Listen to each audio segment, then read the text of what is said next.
Bonjour à tous et bienvenue sur la chaîne Mogène Édition. Aujourd'hui, c'est un grand jour puisqu'on sort Noir Glace. Donc, je suis vraiment très heureux de vous présenter ce livre de Nicolas Skinner, qui est le troisième opus de la trilogie des Chroniques d'Isulgard. Et pour fêter ça, je souhaite vous lire un petit extrait. On va essayer d'animer un peu la chaîne YouTube de la maison d'édition et puis vous présenter un peu plus les livres qui arrivent et puis les livres qui sont déjà sortis.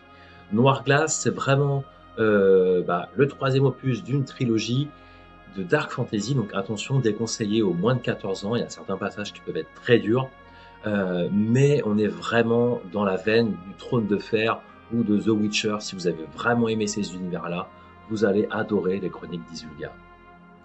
Je vous lis tout de suite un petit article et vous allez comprendre de quoi je parle. Aveline arrêta de tourner la manivelle. Le grincement du métal s'éteignit, remplacé par le silence de la pierre et le râle de sa victime. Dans le ventre de la jeune femme, une ombre persistait, un froid qui n'avait rien à voir avec l'humidité du manoir.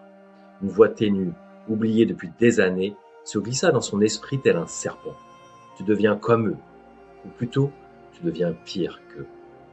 Aussitôt, elle imagina le visage crispé de sa mère qu'elle n'avait jamais connu, alors que Gelmar entrait en elle. Aveline serra la mâchoire, écrasant la pitié et l'empathie comme on écrase un insecte. Comme toujours, son regard se durcit, la flamme de la vengeance chassant l'ombre du remords. Elle saisit de nouveau la manivelle, et le grincement de l'instrument s'éleva, reprenant sa mélodie macabre, accompagnée des gémissements aigus et étouffés de Gelmar. Comme vous pouvez le voir, donc, c'est pas un livre à mettre entre les mains des enfants. Il y a certains passages qui peuvent être violents, mais rien n'est gratuit. Tout nourrit l'histoire.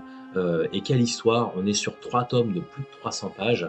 Euh, donc chaque livre peut se lire indépendamment, puisqu'on retrouve à chaque tome le même univers quelques années plus tard.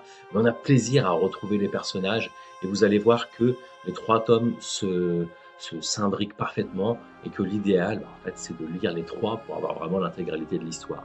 Sachant que